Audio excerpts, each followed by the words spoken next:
Ms. Huizar, Okay. you're up. Okay, 2.5 minutes. It's kind of short of a time, but I'm gonna try to recap everything that I've included onto my platform.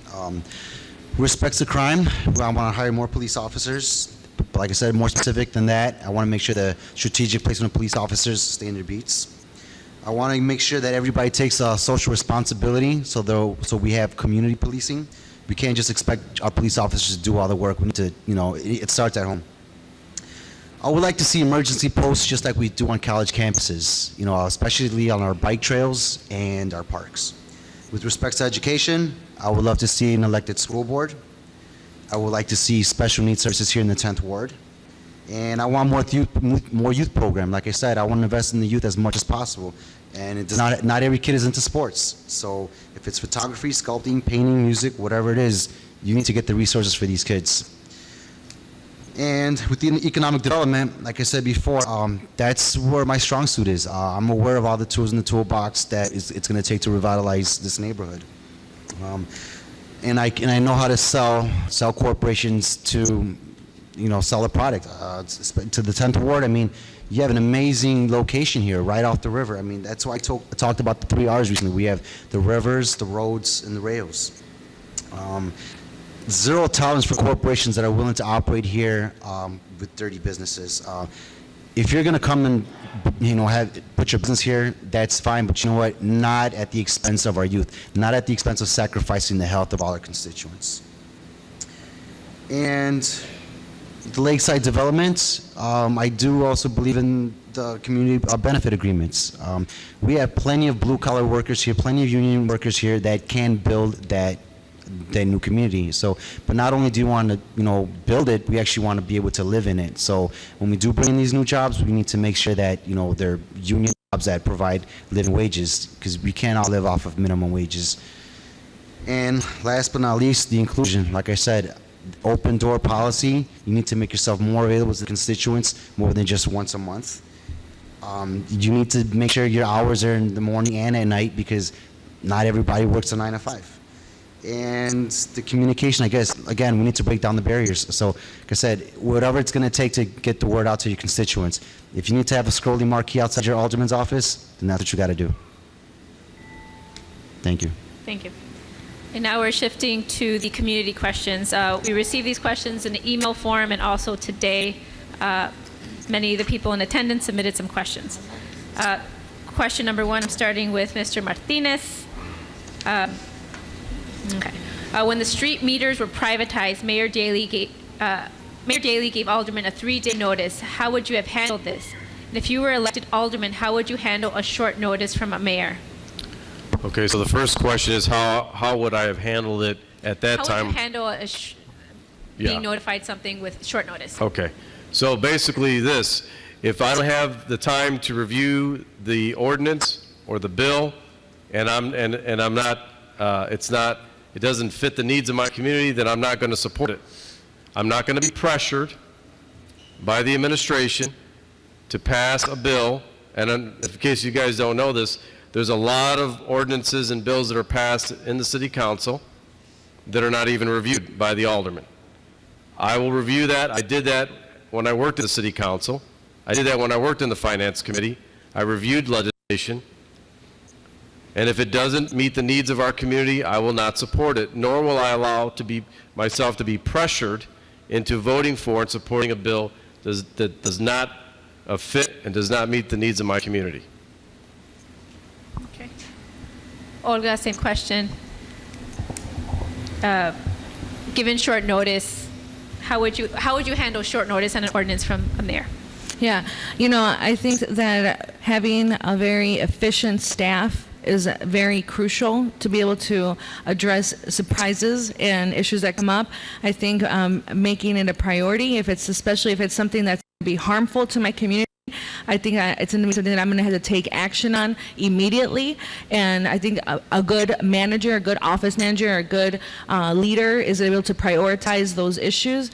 And the example that you gave about the parking meters, there was wards that actually were able to put some of these parking meters in areas where they didn't have any, like next to like the railroad or next to an area where people were not going to have to really use them, because it's either you are with the community or you're not. Okay, our alderman decided to put them on Commercial Avenue in front of nonprofit organizations that help working poor families, and I think that is a huge problem. I think if he was really interested in helping his constituents, he would not have put them right where people go to get help paying for their light bills and their gas bills. That's a problem, and so I think that's why I am a good candidate, because I will be thinking about these things, like why would I put parking meters in areas that are going to be highly trafficked by people who can't afford to be paying these tickets or the meters. It's a huge problem. So I will definitely be very conscious about that. Time. Thank you. Juan, same question, short notice from the mayor. Okay, well, I'm gonna be completely honest. If I'm gonna be held accountable for things like this, then so is he. Because I know all the constituents here, if you're gonna call us out on our BS, then you know what, I'm gonna call him out on his, and I'm not gonna allow him to make the alderman look bad. So, the way I'm gonna go about doing this is I need to gain the trust of all the constituents, because I honestly believe if I can gain the trust of the constituents throughout the whole 4 years and beyond, then if you can gain their trust, I mean, to me that means everything. And that's what's going to keep you getting reelected year after year. I mean, transparency is just like I said. It's to me, it's the most important thing. Coming from my office, coming from the mayoral office, all the way down. Thank you. Okay. Sue, same question. Short notice from the mayor. How do you handle those situations? First of all, I'm not going to have an ordinance shoved down my throat. I agree that I have to take time to study it, to see how it's going to affect my constituents, to see how it affects the city. I will not be a rubber stamp alderman that votes yes on everything that whoever the mayor is puts on my desk. You need adequate time to look at every aspect of what's put in front of you. I don't think the parking meters were an emergency to be privatized. I think it was something that Mayor Rahm Emanuel wanted to be done, and most of the aldermen that signed off on it are the ones that just say yes to everything he puts in front of them anyway. I will not be a rubber stamp alderman, and I will make sure that I study and make sure how it affects my constituents or the city of Chicago before I put my name behind anything. Next question is for Olga. Do you have any proposals that you believe can be turned into key legislation? Absolutely. I think that we need to put a ban on pet coke handling and storage. That was the original ordinance that our alderman had put forward, and then he took it back and put an ordinance that was actually going to keep these polluters here in our community.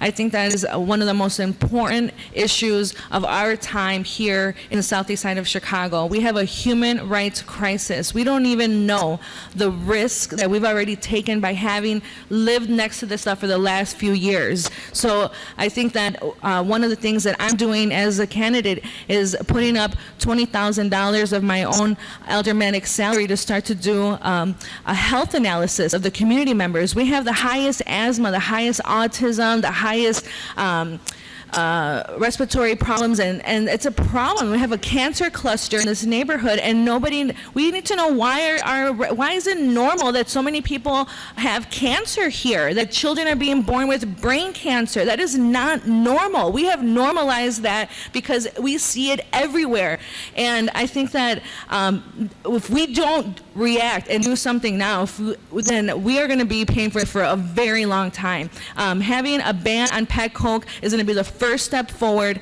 to be able to protect our families, and replacing the pet coke with things that are going to be beneficial for us. We already know that area is zoned to do light manufacturing, artisan manufacturing, workforce development, and that's what I'm going to do when I'm elected.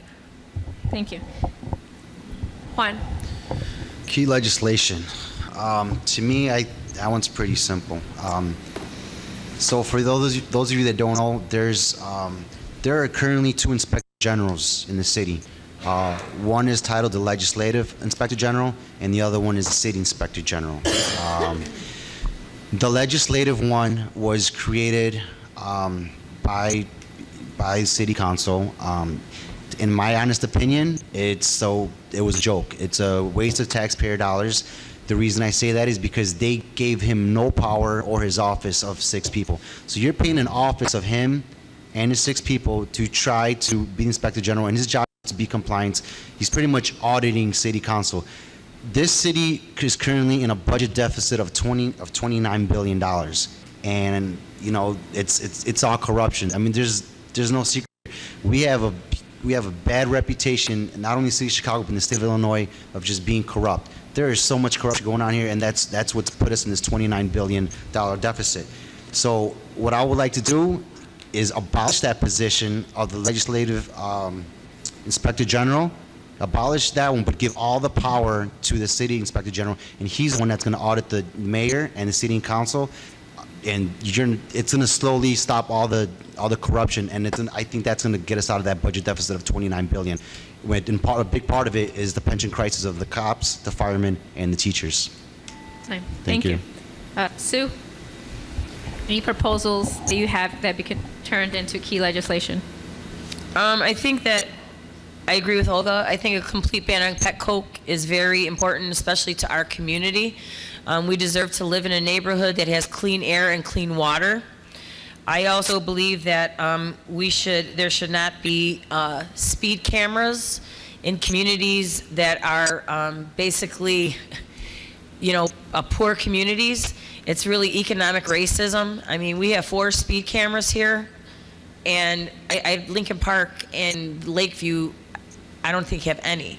Beverly doesn't have anything either. People can't afford to pay these tickets.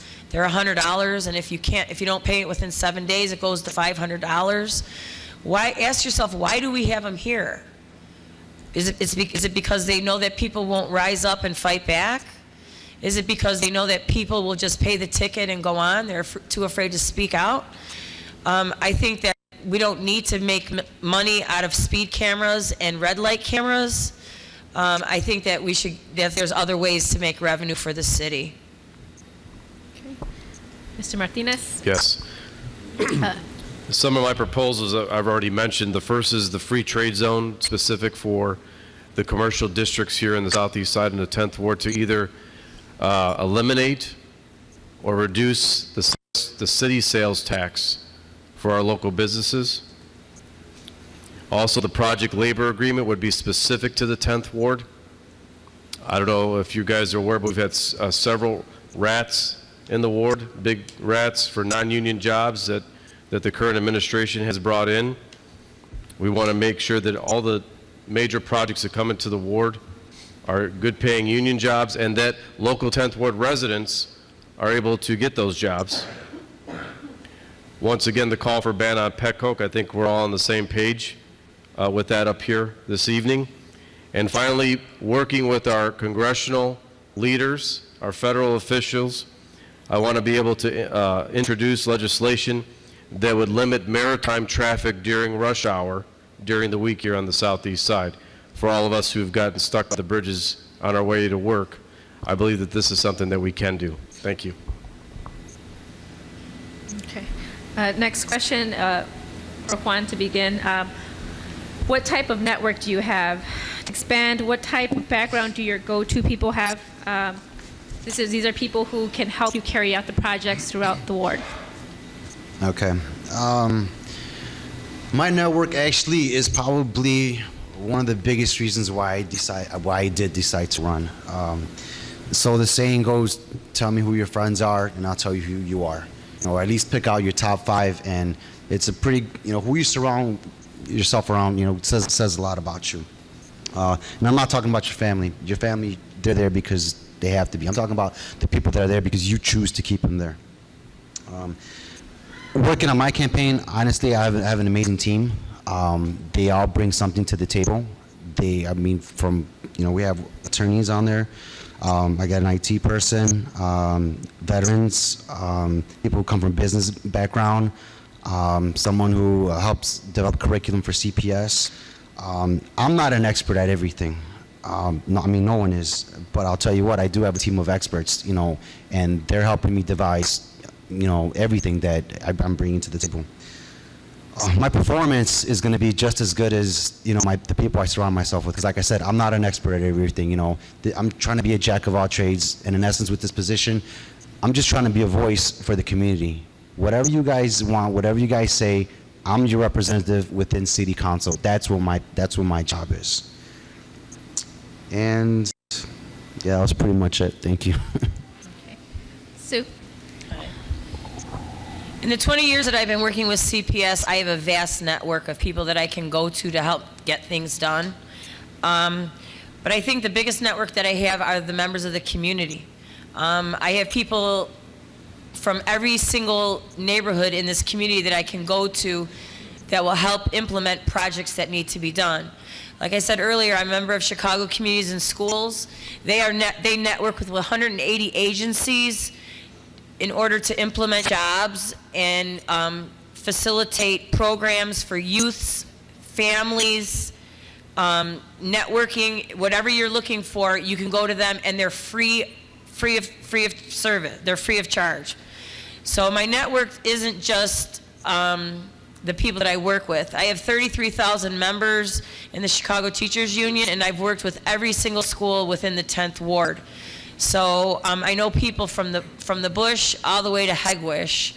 And after being here for 55 years, I have a very vast network of people that I can go to, and they've never said no, and they've never ceased to amaze me when we need something. We always get the job done. Okay, thank you. Olga? Can you repeat that question again? What type of network do you have? Your go-to people to implement projects? Okay, so I have an amazing campaign manager and committee for my campaign that includes attorneys. I have a really good friend of mine, Angela Tovar, who works for Sustainable South Bronx, who has been an advisor to me regarding the Pet Coke situation, and also she's an urban planner.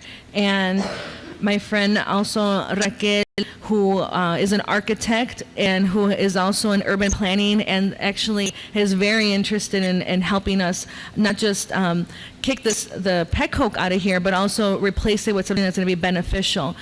So a really good friend, Lillian Jimenez, who's here today, who's an attorney with the Department of Labor, and these are family and friends who have been working alongside me for many years. We have done an incredible amount of things in this community, even with the immigrant rights struggle. We were able to not just organize people to go and march, but also to help families and residents of this community who were legal permanent residents become citizens so they can be part of the political process. So I feel very proud of the network that I have and the friends and the family that I have been with me this whole time since I've been an organizer here in the Southeast Side. And I think that's going to be a huge benefit to the community, the Southeast Side. Okay, thank you very much. Next question. I didn't get the chance to answer. Sorry, go for it. Okay. So first, my network begins at home with my family. My wife, Sandy, my 5 kids. In my home, we have a family of 9, 4 generations under one roof. My mom lives with us, and my almost 90-year-old grandfather, who's a World War II veteran, also lives with us. That's my first network. Outside of that, obviously, I've been working in the community for over 20 years in all 7 neighborhoods. I've also worked in government for over 20 years, so my network expands anywhere from the federal government down to local government, veterans groups, organized labor, banking and finance, legal and environmental groups. And I do want to mention that I have several close friends that are elected officials not only here in Chicagoland, but across the nation. So when I need information, when I need something, when I did the research for community benefit agreements, I contacted a friend of mine who was in the city council in the Bronx because they did one there in the Armory. And I'm able to reach out to people like that all across the country. I'm also a member of the National Christian Hispanic Leadership Conference. So my network also includes churches and ministries, not only locally, but nationally as well. Thank you. Everybody's answered that question? Okay, sorry about that. Next question for Sue. What I'm doing now is going to compile a few questions into one. Some of the residents are interested in bringing a few things, such as divvy bikes, dog parks, extend public transportation routes and hours of operation. Is there anything within your aldermanic powers that can be done about that? So divvy bikes, dog parks, and the transportation system, public transportation system. And what is the question? Is there anything within the aldermanic powers that can be done to bring those services or changes to the ward? Is it my turn? Yeah. I think it's really important to say all those things that you just, we don't have a dog park, we don't have the divvy bikes, we do have a bike path. I mean, as alderman, I would lobby to get those things here. It goes right back to the same thing. We need to lobby to have the same things that happen in Lincoln Park and Lakeview and Beverly. Why don't we have them here? We need to lobby and push. We deserve the same things every other neighborhood has gotten. We don't deserve pet coke and agrifine and all the things that nobody wants. We don't need to be the toxic dumping ground. We need to lobby and push to get those things to come here. We deserve that too. We deserve more than what we have. And I think people are tired of not getting them. So. Mr. Martinez. Yeah. When it comes to transportation, we have to understand that the funds that are allocated for CTA, for example, funnel through U.S. Department of Transportation, and then the Illinois Department of Transportation as well. So as an alderman, it's my job to lobby our congressman, Robin Kelly. It's my job to lobby our two state senators, Trotter and Raoul. It's my job to lobby our representatives, state representatives Curry, Evans, and Sims, for example, to let them know what our needs are. That's on a funding standpoint. On an operational standpoint, it's my job as an alderman to communicate the needs of our community or the desires of our community to the representatives from the Chicago Transit Authority and their board.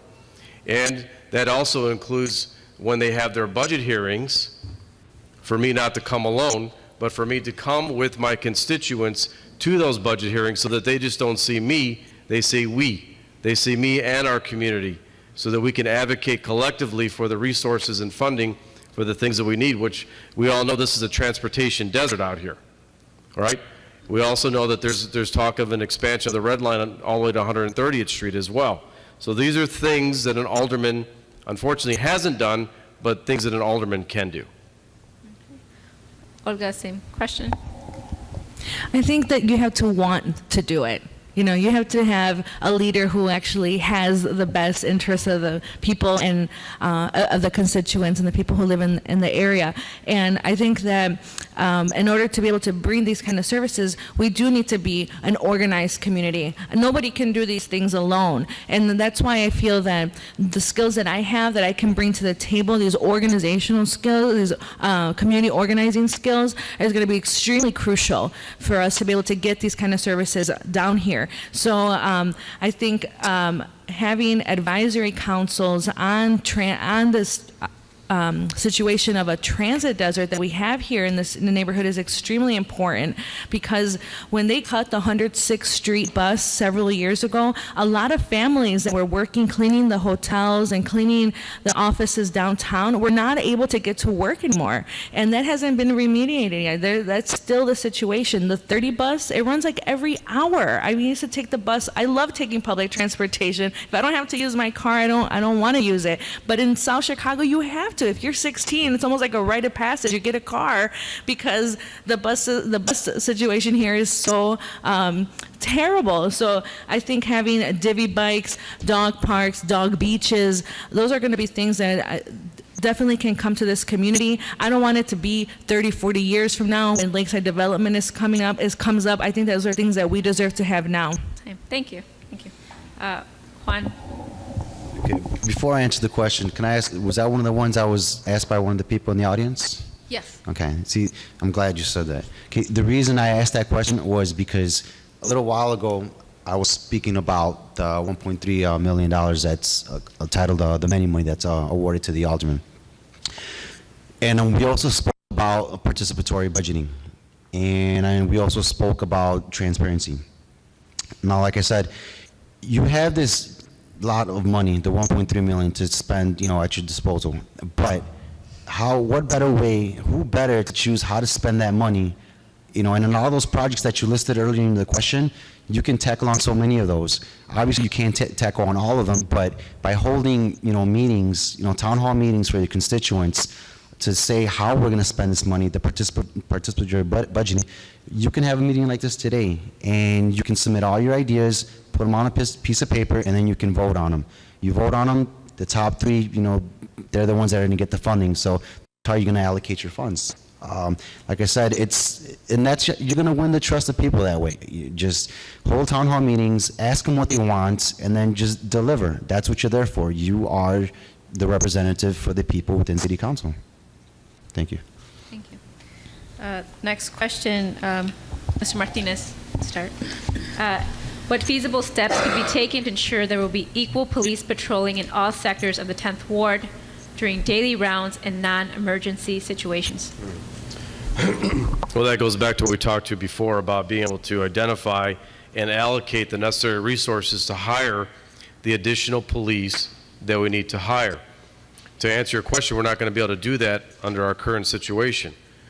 So we have to tackle the funding issue, where and how to appropriate the necessary funds to hire the additional police so that we can have beat integrity, so that the beat cops stay on beat 433 and 432 and are not sent out when there's a call on 79th Street, on the northern part of the 4th District. So that's part of it. That's a big part of it. If we can get the additional resources, the additional police officers we need, then we can keep our beat cars in our beat, and we can reestablish our walking beat officers on our commercial districts, on Commercial Avenue, on Ewing, and on Baltimore, which a lot of the business owners I've spoken to have asked for. Instead of paying the SSA money that Sue referenced, the private security, let's put our police officers where they belong, on the streets, in our neighborhoods, on the commercial districts. In addition to that, one of our big proposals is to create a community radio patrol group that will work in conjunction with the police department to be an extra set of eyes and ears in our community, utilizing social media so that we can keep track of what's going on in our neighborhoods and we can report it to the police quickly. Those are some of the things that we've talked about. Those are some of the things, obviously, we need to do. Thank you, Ms. Martinez. Olga, same question. I heard it mentioned in this discussion a few times about, that it starts at home, right? Like the violent situation, opportunities for children, that it starts at home, like how we teach our kids, right from wrong. But I think that we've gotten to a point where now it's become a societal issue. It's a neighborhood issue. It's a community issue.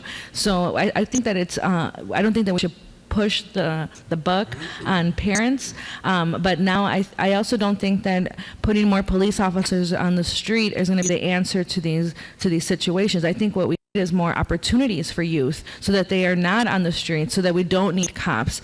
I think putting more cops on the street is like putting a Band-Aid on a gushing wound, because we have a lot of cops on the street, especially in South Chicago. In South Chicago, it looks like something went down all the time. There's cops parked on Marquette and 87th Street just all the time. And when somebody calls the police in South Chicago, it's a different response than if you call the police and you live in the East Side. If you are in Slag, you call the police and they'll take your report like nothing. But in South Chicago, when people call the police, they'll say things like, not all cops, but some cops will say things like, "Are you sure you want to make a report? Your neighbors are watching." And I think that it's unfair, and I think it's taking advantage of poor neighborhoods, and I think that it should be very much and equally distributed and fair throughout the neighborhoods. Thank you. Juan, do you need me to repeat the question? Yeah, please. Okay. What feasible steps could be taken to ensure there will be equal police patrolling in all sectors of the 10th Ward during daily rounds and non-emergency situations? Well, first, you're gonna have to establish a relationship with your commander, and you need to be vocal about what you want for your ward. The only obstacle that I see with that is that one thing that Rich touched on: the borders of the 10th Ward are not the same as the 4th District. The 10th Ward is the biggest geographical ward in the city, and then you have the 4th District, which is the second largest police district in the city of Chicago.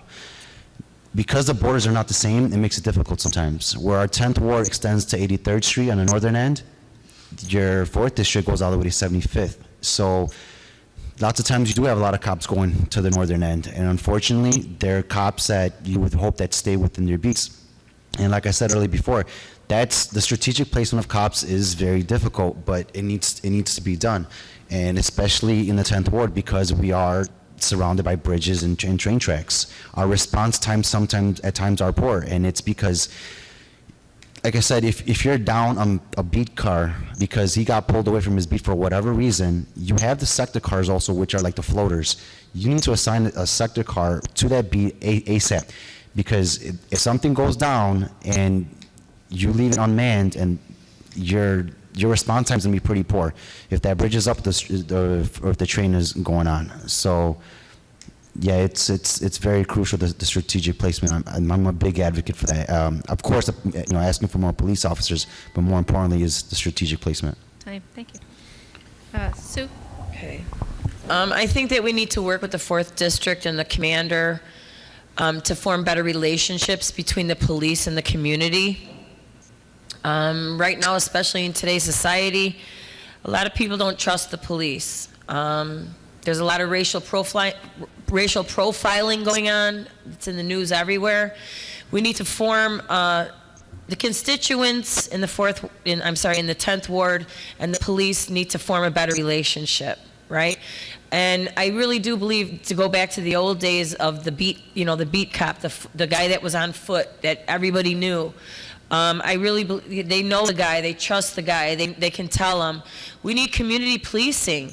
About 20 years ago, Eastside Pride started a community policing, and people actually had radios in their car, and it was taken. People would take shifts and going up and down the neighborhood, just looking at what's happening. People would call the police, people would tell people what's going on. You need to get the community active so that they can work together with the police, not work against each other. We're going to try to wrap this up. I'm going to ask one more question. Just so everybody knows, I'm going to have, if the candidates want to, stick around for a little bit. So if the residents here want to interact with them, that would be great, if you guys are on board. Last question, I like this because we have a young resident here that submitted a question.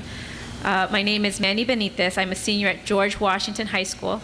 Since my freshman year at the school has improved at a slow turtle rate, what ideas do you plan to have to better the school for my 11-year-old sister? Improvement of the school and Can you just say that the school has improved at a slow turtle rate? Yes. Okay. Well, first of all, I think that schools should be funded equally throughout the city. Schools on the north side should not get more than schools on the south side. We're District 299, and every school should get the same amount of allocated money. Washington High School is actually doing a lot better than it was 10 years ago. 10 years ago, they had a lot of problems going on. Now things are getting better. They have an IB program, they have a graphic design program, they have a culinary arts program that actually won first place in the city. I think as aldermen, we need to ensure that every school is fully funded and that they get whatever they need. They have books on the first day of school. They have computers, and every student needs to have what they need to be successful. Why is it that kids in other districts and other neighborhoods, every kid has an iPad, but kids in the 10th ward don't? I mean, Glissel has leaky roofs, and boilers are broken, and it's freezing. I mean, it's not fair. We need to be fully funded. Every school needs to be fully funded equally. That's the only fair way to do it, because every kid deserves an education. Thank you. Mr. Martinez? Sure. What ideas do you need the question? Sure. Okay. What ideas do you have to make a better school for the next generation? Sure. Improvement in our local schools, correct? Excuse me. It's been sitting next to Sue too long, sorry.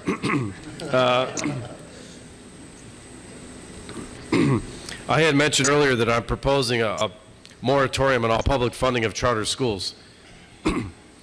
At least $75 million of the Chicago public school budget goes toward the funding of charter schools. I'm calling for an end to that. I'm calling for that 75+ million to be invested and go back into our local schools, specifically in the areas of music, arts, and sports. That's number one. Number two, it's my job, once again, to communicate the needs of our schools by working with our local school councils and communicate the needs of our schools to the Chicago Public School Board. And finally, it's also part of my job as an alderman to communicate the financial need, because the funding comes from the state to the Chicago public school system. The state has not been doing its job in funding our public schools. So it's my job to go down and to lobby the governor and the legislature, which I have experience in doing, to make sure that our schools get the proper funding that they deserve. Thank you. Olga, same question, improve local schools. You know, it's funny because when you're in high school, you don't have a lot of opportunities. You don't have a lot of choices. You know, you have to go to school. You have to take certain classes, prerequisites, all the rest of it. And I think to make the school interesting is crucial if we want kids to be interested in school. So I think the first thing for Washington High School would be to ask the students, what do you like? I mean, I'm talking about things like music, like learning how to DJ, like taking trips, learning about music, about the history of South Chicago. You know, house music came out of South Chicago. I think we need to celebrate that and to know what our history is. And so the first thing for high school kids is not bringing the military to come in there and recruit our kids to go into the wars, is to bring in schools that are good schools, that are affordable schools, teaching kids, like giving the kids the opportunity now to become leaders. You know, like we have this crazy situation with the PECOG. You know, we can be collecting our own data. We can be tapping into all these young minds and saying, what do you think the solution should be? We'd be surprised what is children and young people think when they're given that opportunity. But we just have to give it to them. We have to give it to them in their hands and say, apart from having like advisory councils on all these different issues, we should have an advisory council of youth that tell us, what do I need? What do I need to be successful? How can you help me? So they could tell us, not us tell them. Thank you. Thank you. Juan? Okay. So she's concerned for her little sister and programs for her sister, right? How to improve the local schools. Okay. So I was at an Eastside Pride meeting about like 3 weeks ago, and those meetings, usually when you attend them, for the most part, you know, it's older people, middle-aged people up to senior citizens. It's rare that you'll see, you know, young people like the lady who wrote that note. So there was a table of students. They were all from the Washington IB program, and they were at first kind of reluctant to speak up, but they gave them the floor and they asked them, you know, like, what is it that you want? And they were saying, like, there is nothing for us to do here in the neighborhood. They were asking for the Joe Osco to be transformed into some type of youth center. When I was growing up, I remember the only thing in high school that you could do was probably just go to the show, or if you want to go all the way to Wright's Barnyard. That's probably the closest thing we had for anything to do for fun. Until these kids turn 21, you know, at 21 they're hitting the bars or clubs or whatever. But before then, you're talking from they have money at the age of 16. They have jobs, but from 16 to 21, they have nothing to do. You need to provide something for them. So it's not just looking out for her little sister, the 11-year-old. I mean, it's looking out for that person as well. They need something to do too, because especially the boys, because the boys can be easily sucked into, you know, the downside of, you know, of gangs. So. Thank you. So we're done with this portion.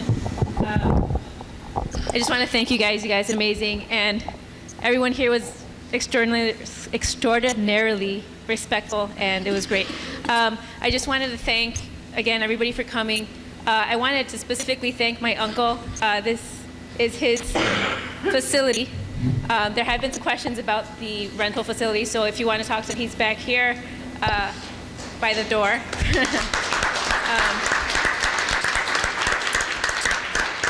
My Uncle Rich is the camera guy. He's done a great job. My brother, Matt, my husband, Hector. These have been the only people that have helped me organize this event. It's been independent of any candidate. I'm neutral, and this has been very helpful for me as well. So thank you. Stick around if you want to talk to the guys. I'll be here. I'm not going to shake your hand, so What? I'm not going to shake your hands. No, don't. Just don't touch my sleeve, okay? Good job, guys.